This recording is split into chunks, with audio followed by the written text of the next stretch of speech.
Assalamualaikum warahmatullahi wabarakatuh. Salam sejahtera untuk kita semua. Perkenalkan, nama saya Resti Anissa dengan NIM D1B1200058 Fakultas Prodi S1 Farmasi Universitas Megareski Makassar. Video ini saya buat untuk memenuhi tugas yang diberikan oleh Bapak Apoteker Safarudin SSI MSI selaku dosen mata kuliah wawasan ilmu farmasi. Adapun materi yang ingin saya paparkan pada kesempatan kali ini adalah tentang pengertian obat. Obat adalah bahan paduan untuk digunakan dalam menetapkan diagnosis, mencegah, mengurangi, menghilangkan, menyembuhkan penyakit, luka atau kelainan badania atau rohania pada manusia atau hewan, dan dapat memperelok badan atau bagian badan manusia. Kemudian ada juga pengertian obat menurut SK Kesehatan nomor 25 tanggal 9 Juni tahun 1971, yaitu obat adalah suatu bahan atau paduan untuk digunakan dalam menetapkan diagnosis, mencegah, mengurangi, menghilangkan, menyembuhkan penyakit, luka atau kelainan badania dan rohania pada manusia atau hewan, memperelok badan atau bagian pada manusia.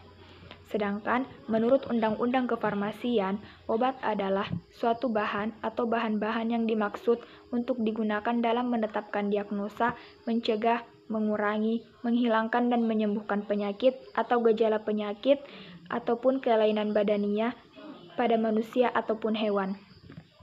Ada juga pengertian obat menurut Ansel tahun 2001.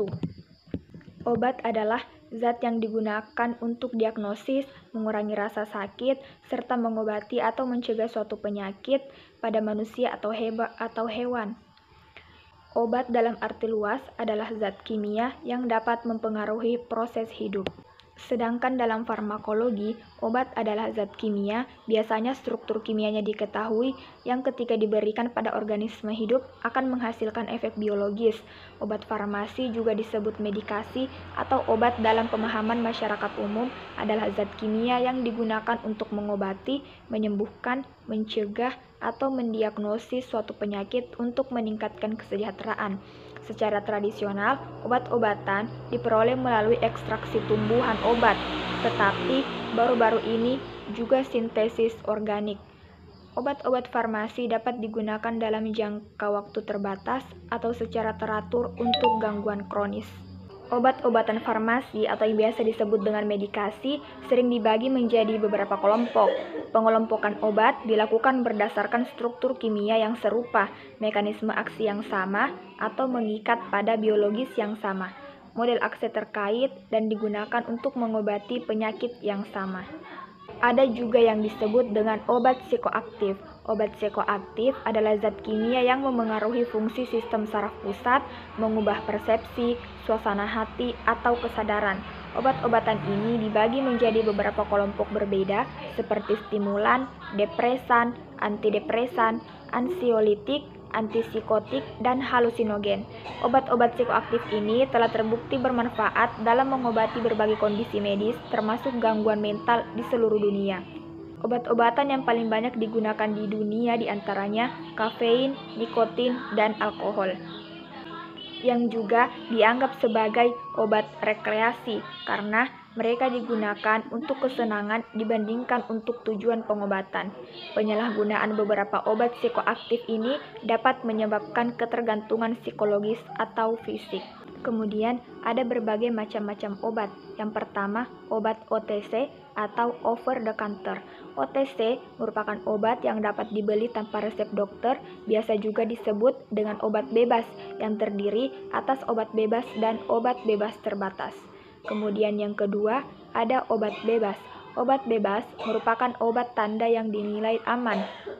Obat bebas yaitu obat yang dibeli bebas di apotik, bahkan di warung tanpa resep dokter, ditandai dengan lingkaran hijau bergaris tepi hitam. Obat bebas ini digunakan untuk mengobati gejala penyakit yang ringan, misalnya vitamin dan antasida. Lalu yang ketiga, ada obat bebas terbatas. Obat bebas terbatas atau yang dulunya disebut dengan daftar W ini, yakni obat-obatan yang dalam jumlah tertentu masih bisa dibeli di apotik tanpa resep dokter, memakai tanda lingkaran biru bergaris tepi hitam. Contohnya obat anti mabuk atau antimo, kemudian ada anti flu atau noza. Pada kemasan obat seperti ini biasanya tertera peringatan yang bertanda kotak kecil berdasar warna gelap atau kotak putih bergaris tepi hitam dengan tulisan sebagai berikut. Peraturan nomor 1, awas, obat keras, bacalah aturan pemakaiannya. Kemudian ada juga yang bertuliskan peraturan nomor 2, awas, obat keras hanya untuk bagian luar badan. Peraturan nomor 3, awas, obat keras tidak boleh ditelan. Lalu peraturan nomor 4, awas, obat keras hanya untuk dibakar. Kemudian peraturan nomor 5, awas, obat keras, obat wasir jangan ditelan. Memang, dalam keadaan dan batas-batas tertentu, sakit yang ringan masih dibenarkan untuk melakukan pengobatan sendiri, yang tentunya juga obat yang dipergunakan dalam golongan obat bebas dan bebas terbatas yang dengan mudah diperoleh masyarakat. Namun, apabila kondisi penyakit semakin sering, sebaiknya memeriksakan ke dokter. Dianjurkan untuk tidak sekalipun melakukan uji coba obat sendiri terhadap obat-obat yang seharusnya diperoleh dengan mempergunakan resep dokter. Apabila menggunakan obat-obatan yang dengan mudah diperoleh tanpa menggunakan resep dokter atau yang dikenal dengan golongan obat bebas dan golongan obat bebas terbatas, selain meyakini bahwa obat tersebut telah memiliki izin beredar dengan pencantuman nomor registrasi dari Badan Pengawas Obat dan Makanan atau Departemen Kesehatan, terdapat hal-hal yang perlu diperhatikan, di antaranya kondisi obat, apakah obat masih baik atau sudah rusak, kemudian perhatikan tanggal kadaluarsanya atau masa berlaku obat, lalu baca dan ikuti keterangan atau informasi yang tercantum pada kemasan obat atau brosur yang terdapat pada selebaran yang menyertai obat yang berisi tentang indikasi atau merupakan petunjuk kegunaan obat dalam pengobatan. Kemudian kontraindikasi, yaitu petunjuk penggunaan obat yang tidak diperbolehkan, kemudian efek sampingnya, efek apa yang ditimbulkan ketika menelan obat tersebut, lalu dosis obat atau takaran pemakaian obat, kemudian cara penyimpanan obat, dan informasi tentang interaksi obat dengan obat lain yang digunakan dan dengan makanan yang dimakan. Lalu, ada juga berbagai jenis obat yang biasa disebut dengan serbuk, pulveres, dan tablet. Nah, sekarang kita akan menguraikan apa perbedaan di antara serbuk, pulveres, dan tablet. Yang pertama ada serbuk atau yang biasa disebut dengan pulvis, merupakan campuran kering bahan obat atau zat kimia yang dihaluskan dan ditujukan untuk pemakaian luar. Lalu yang kedua ada pulveres.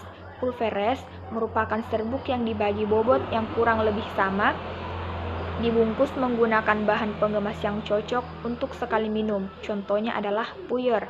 Lalu yang ketiga, ada yang dinamakan tablet atau kompresi.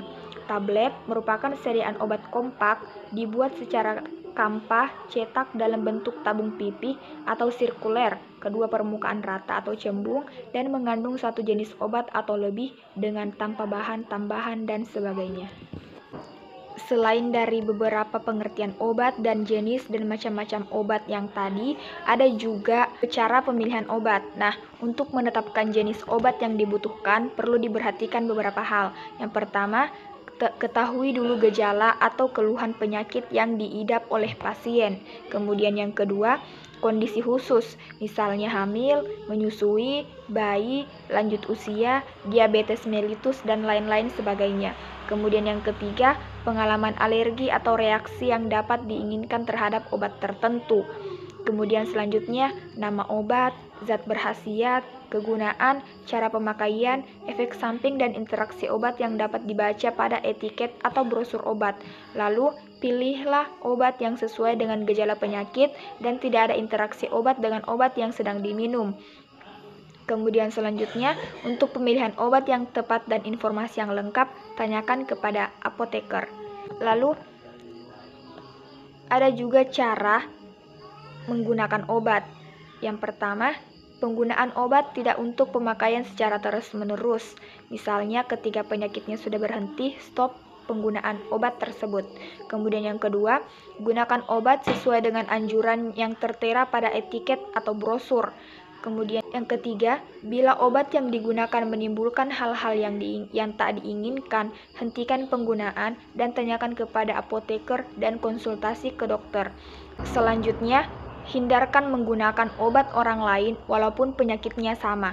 Selanjutnya, untuk mendapatkan informasi penggunaan obat yang lebih lengkap, tanyakan kepada apoteker. Nah, kemudian ketika seorang pasien mengonsumsi obat, pastilah ada yang namanya efek samping. Nah, apa sih itu efek samping? Efek samping obat adalah setiap respon yang merugikan dan tidak diharapkan terjadi karena penggunaan obat dengan dosis atau takaran normal pada manusia untuk profilaksis, diagnosis, dan terapi. Yang perlu diketahui tentang efek samping adalah baca dengan seksama kemasan atau brosur obat, efek samping apa yang timbul. Kemudian, untuk mendapatkan informasi tentang efek samping yang telah lengkap dan apa yang harus dilakukan bila mengalaminya, tanyakan pada apoteker. Kemudian, efek samping yang mungkin timbul antara lain reaksi alergi gatal-gatal, ruam, mengantuk, mual, dan lain-lain. Kemudian, penggunaan obat pada kondisi tertentu seperti pada ibu hamil, menyusui, lanjut usia, gagal ginjal, dan lain-lain dapat menimbulkan efek samping yang fatal. Penggunaan obat harus di bawah pengawasan apoteker. Kemudian ada juga beberapa cara penyimpanan obat. Yang pertama, simpan obat dalam kemasan asli dan dalam wadah tertutup rapat. Yang kedua, simpan obat pada suhu kamar dan terhindar dari sinar matahari langsung atau seperti yang tertera pada kemasan. Yang ketiga, simpan obat di tempat yang tidak panas ataupun tidak lembab karena dapat menimbulkan kerusakan. Yang keempat, jangan menyimpan obat bentuk cair dalam lemari pendingin atau es agar tidak beku, kecuali jika tertulis etiket obat. Yang kelima, jangan menyimpan obat yang telah kadaluarsa atau rusak. Dan yang keenam, jauhkan dari jangkauan anak-anak. Nah, ada juga tanggal kadaluarsa. Tanggal kadaluarsa menunjukkan bahwa sampai dengan tanggal yang dimaksud, mutu dan kemurnian obat dijamin masih tetap memenuhi syarat. Tanggal kadaluarsa biasa dinyatakan dalam bulan dan tahun. Obat rusak merupakan obat yang mengalami perubahan mutu seperti pada tablet, terjadinya perubahan warna, bau atau rasa, dan kerusakan berupa noda berbintik-bintik, lubang, sumbing, pecah, retak, atau terdapat benda asing, jadi bubuk dan lembab. Kemudian kaleng atau botolnya sudah rusak. Kemudian pada tablet salut, kadaluarsanya ditandai dengan pecah-pecah, terjadinya perubahan warna, basah dan lengket satu dengan lainnya, kaleng dan botol rusak sehingga menimbulkan kelainan fisik. Kemudian pada kapsul, perubahan warna isi kapsul. Kapsul terbuka, kosong, rusak, atau melekat satu sama lain. Kemudian pada obat cairan, menjadi keruh atau timbul endapan dan konsistensinya berubah, warna atau rasa berubah, botol plastik rusak ataupun bocor. Lalu dengan salep, warnanya sudah berubah dan pot atau tubnya rusak. Kemudian baunya juga sudah berubah. Nah, di dalam obat biasa juga dikenal dengan dosis. Dosis merupakan aturan pemakaian yang menunjukkan jumlah gram atau volume dan frekuensi pemberian obat untuk dicatat sesuai dengan umur dan berat badan pasien. Contohnya seperti 3 kali sehari, berarti obat diminum setiap 8 jam sekali. Contoh kedua, obat diminum sebelum atau sesudah makan. Contoh ketiga, jika menggunakan obat-obat bebas, ikuti petunjuk pada kemasan atau brosur. Kemudian, dalam membeli obat atau mendapatkan obat dari apoteker, ada beberapa hal-hal yang harus diperhatikan. Yang pertama, kemasan atau wadah harus tersegel dengan baik, tidak rusak, tidak berlubang, tanggal kadaluarsa jelas terbaca. Kemudian, yang kedua, penandaan pada wadah. Baca efek samping yang timbul dan baca cara penyimpanannya. Yang ketiga, bila ragu tanyakan pada apoteker. Dan yang keempat, bila sakit berlanjut, hubungilah dokter. Itulah tadi pemaparan materi yang saya sampaikan, dan sebagai kesimpulannya, obat adalah bahan atau paduan bahan-bahan untuk digunakan dalam menetapkan diagnosis, mencegah, mengurangi, menghilangkan, menyembuhkan penyakit, luka atau kelainan badania atau rohania pada manusia atau hewan, memperelok badan atau bagian badan manusia. Demikianlah materi yang saya bawakan pada kesempatan kali ini. Saya ucapkan terima kasih kepada teman-teman yang telah menonton, dan saya ingin mengucapkan mohon maaf apabila ada salah kata di dalam pembuatan video saya ini, dan saya ingin mengucapkan juga terima kasih kepada dosen mata kuliah Wawasan Ilmu Farmasi. Saya tutup dengan ucapan Assalamualaikum warahmatullahi wabarakatuh.